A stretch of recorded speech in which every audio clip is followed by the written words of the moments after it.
So let's get this started, shall we? So, we all know about animated movies, right? I mean, come on, it's everywhere, and might I tell you that it has been improving and booming for the past few years. I mean, we got the Frozen duology, the Mitchells versus the Machines, Moana, Encanto, Luca. We got a whole range, a whole three-course meal, girl. But for this year, we got a new dish to try. Turning Red. Turning Red came out at around February during its initial release, and it was produced by Walt Disney Pictures and Pixar Animation Studios.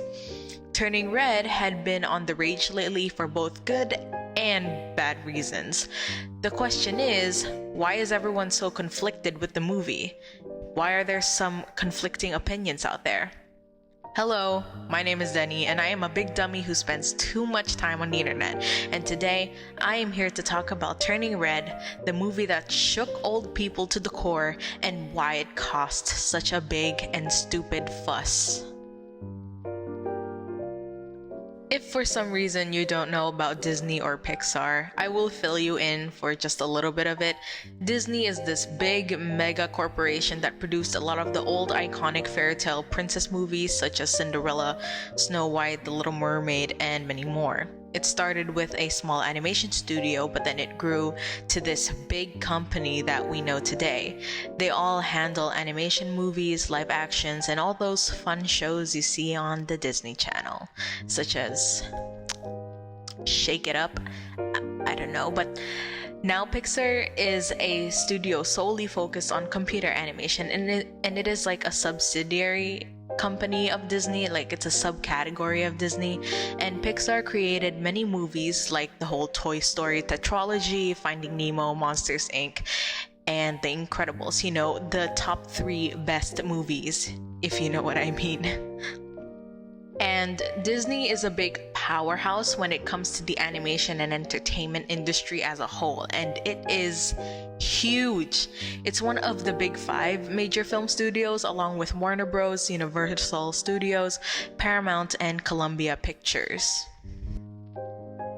Disney has had its fair share of controversy. It has still been able to stay in the good limelight though, and movies from the company have been exploring more themes and cultural views, and it has been greatly appreciated by the viewers most of the time. But Turning Red had more people ripping it into shreds than praising it, and to know all that, we need to know the movie and go back to the basics. Before we start, I will have to say this. This will contain heavy spoilers, so beware. I already warned you, so if you're gonna blame me for spoiling you, just blame yourself, because I already told you.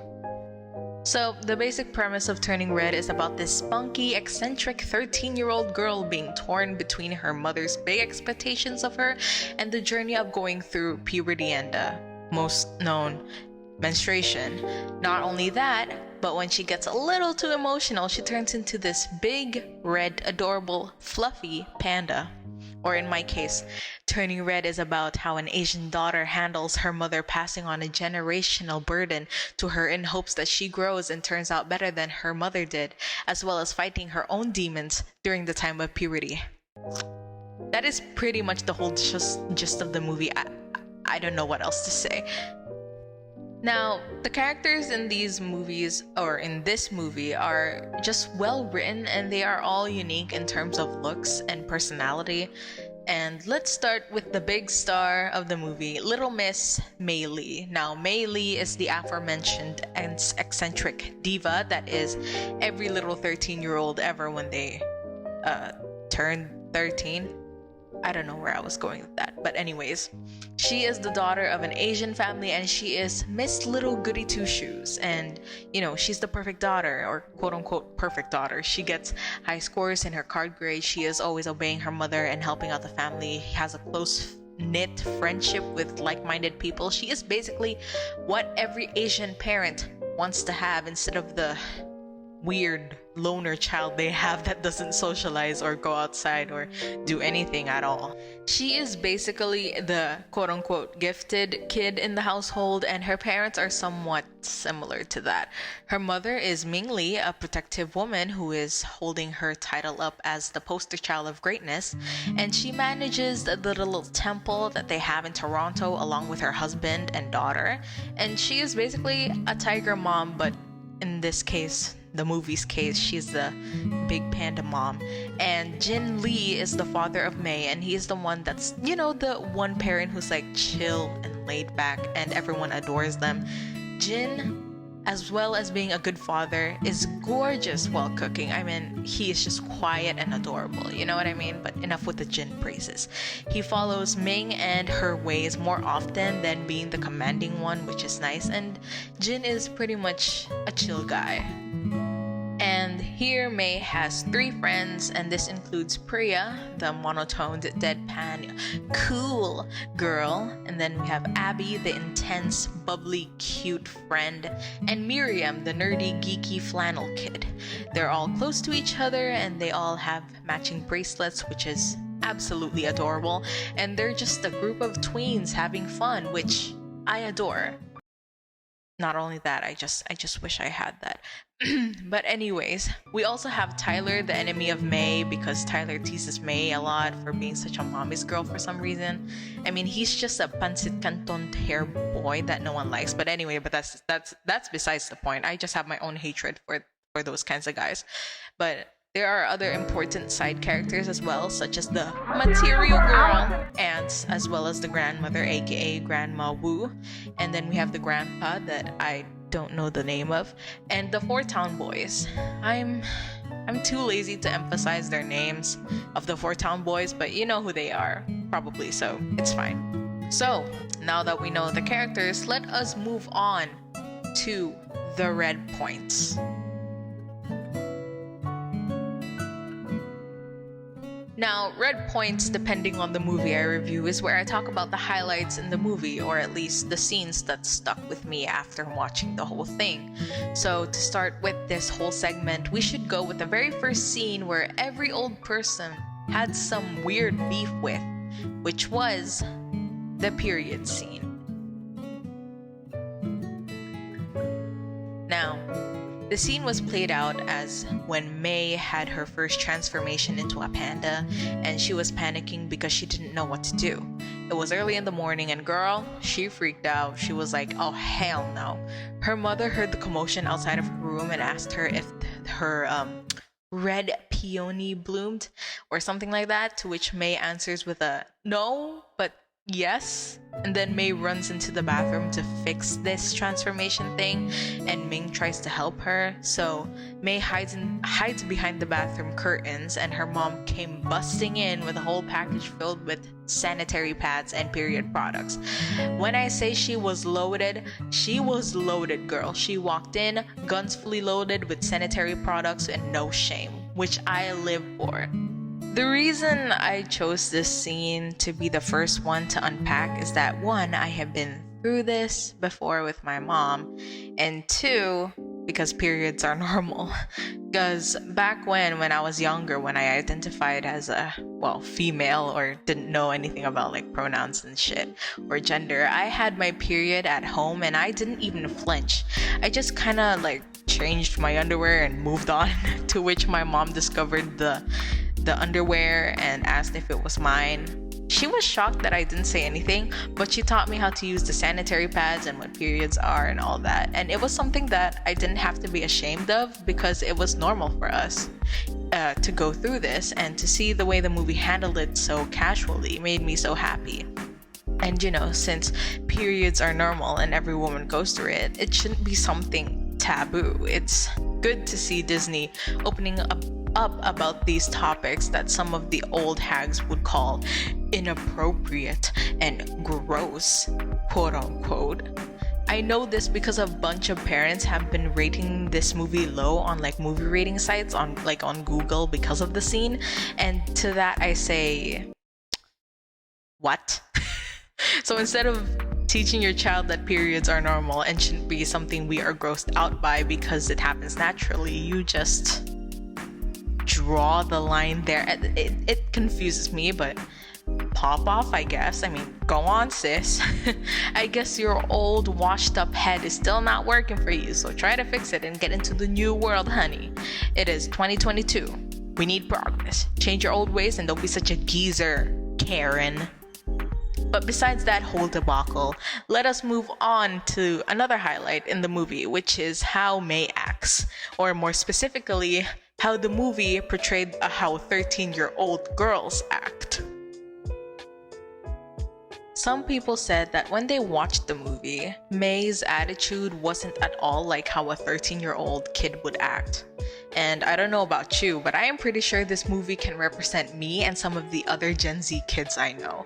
Like, people said it was cringe, and yes, it is, but that is a part of becoming a teenager. I mean, we are all cringe at first, so stop acting like you weren't. Like, I know you were obsessed with Five Nights at Freddy's. Come on. When I was 13, I was exactly how May acted. I was loud, weird, energetic, and into all of the weird things online like K-pop, creepypasta, video games, anime, J-pop, and etc. You know the whole scene where she was drawing fan art of the guy in the convenience store? That was me, but 20 times the level of fan art. When I was a kid, especially when Five Nights at Freddy's came out, I was like a printer. Brrr, ding, brrr, ding, just drawing fan art, girl, and getting all giddy about these things. And let me tell you right now, as someone who is still a fan of K-pop, I catch myself acting like May. Heck, I even remember the days that me and my friends in junior high school would geek out about BTS and EXO, for crying out loud. And as tweens, we didn't know any better. We were just fooling around, having fun with other tweens who were weird. And there is nothing cringe about that. People said that it was unrealistic, and I know they are lying. Because, you know, if you turned 13, you would be into some weird stuff. Like, some kids would be emo and love My Chemical Romance, and others would love K-pop and anime and etc. And we were, and possibly still are, weird, nerdy, and energetic geeks, and that is A-okay. As long as you're not hurting anybody and you're having a good time, then it is all right. Just know that when you turn 13, that's when you become cringe. But like, that's part of living, that's part of life. So if you find that cringy, then maybe you went through something similar, you know what I mean? And lastly, the scene I really want to talk about is the scene where May learns about her mother's upbringing and how she and her mom had a fight similar to theirs.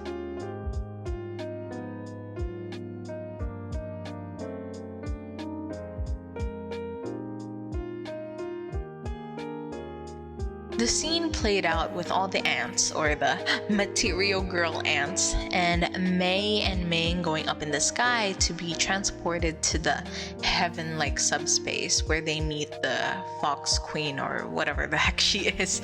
And May is confused because she doesn't see her mom anywhere until she hears someone crying.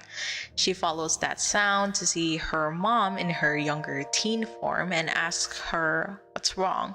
Ming then tells May that she hurt her mom because she was tired of being the perfect daughter for them, and that she didn't mean it. She didn't mean hitting her mom or hurting her. And May, upon realizing that this was what happened between them, the two of them, tells her mom that it is okay and forgives her for going through the same thing with her, or like with the daughter, or her.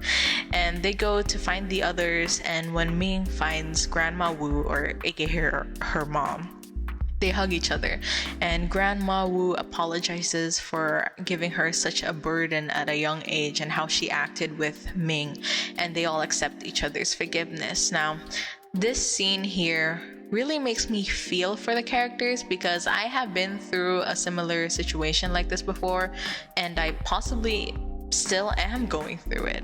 As someone who is Asian and grew up in a very domineering Filipino household, I feel for it, because my parents also put the same burden on me and my sister. Well, mostly on my sister. And also, Filipinos are Asian, get over it. We may not be East Asian, but we're Asian. And they always expected us to be perfect little kids and hold up the traditions of the family, and they expected us to be successful and carry them on when they retire through finances and all that. They expect us to be like doctors, and then once they retire, we carry them on our backs. And the fact that they do this because they also experienced this when they were younger and like when they were kids is just showing how much generational trauma has been passed on through the family lineage. And the hug between Grandma Wu and Ming just shows acceptance of what they did wrong and shows how Wu apologizes for her actions. And Ming cries because that's all she wanted to hear.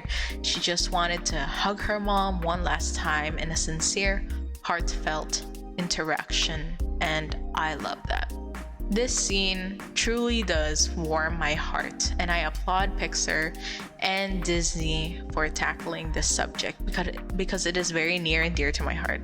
So with that, let us move on to the conclusion.